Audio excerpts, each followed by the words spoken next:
When the United States top diplomat visits 5 African countries this month, his audience will be listening closely to see if they're able to finally make sense of how U.S. Africa policy has evolved under President Donald Trump.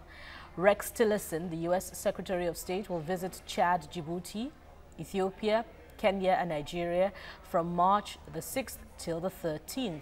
Tillerson will discuss, among other things, counterterrorism, trade and investment.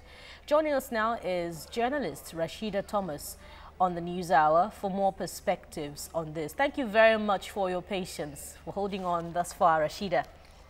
Oh, thank you very much. Hello from a very snowy, cold Washington, D.C. All right, Rasheeda. Given the background of Trump administration's disposition towards Africa, how optimistic are you about Rex Tillerson's visit and the possible outcomes?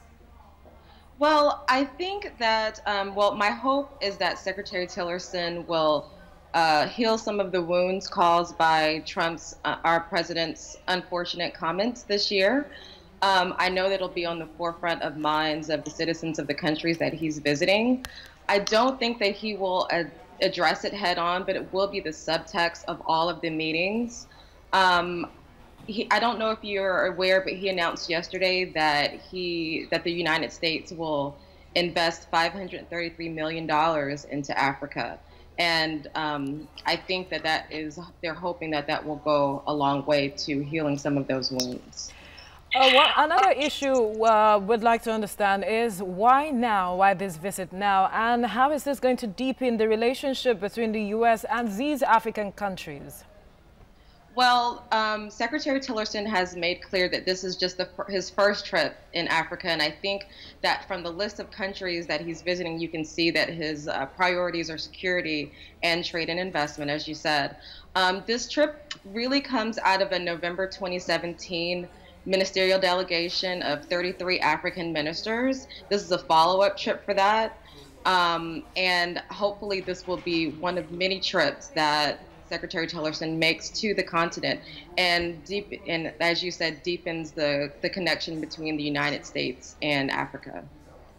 Thank you for that information. $500 million will be invested in Africa.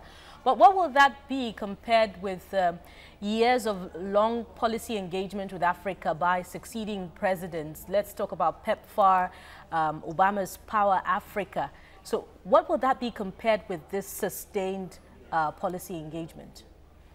Well, the $500 million is supposed to invest in electricity across the continent, as well as helping with HIV/AIDS epidemic. However, I think that the Tillerson trip this week is going to be focused on how we can create relationships between the United States and the continent of Africa to help trade and investment. I think that hopefully he'll send a clear message that democracy and fair and free elections are non-negotiable commitments for the U.S. and its partners. But also, let's not forget that the Secretary knows Africa from a business point of view. He was the head of ExxonMobil. He's dealt with several African countries extensively as head of Exxon. And part of this conversation this week, I think he will raise the issue of debt across the continent and the real cost of investments that countries like China are making on the continent. All right, some of the issues that Rex Tillerson will be looking at is counterterrorism, and the U.S. is a huge supporter of Trans-Sahara Counterterrorism Partnership in Africa. So how is this trip going to deepen this counterterrorism efforts? What is he coming up that is different from what has been done in recent pasts? Yes, security is definitely top of mind on this trip, given the recent terror attacks in Burkina Faso, as well as the meeting last month of the G5 Sahel countries. This will definitely be an issue that the Secretary and his counterparts will raise because they're directly affected, and the United States knows that these security crises pose an increasing threat to U.S. interests. So that's something that the Secretary will want to to really show, obviously, American citizens that he's considering.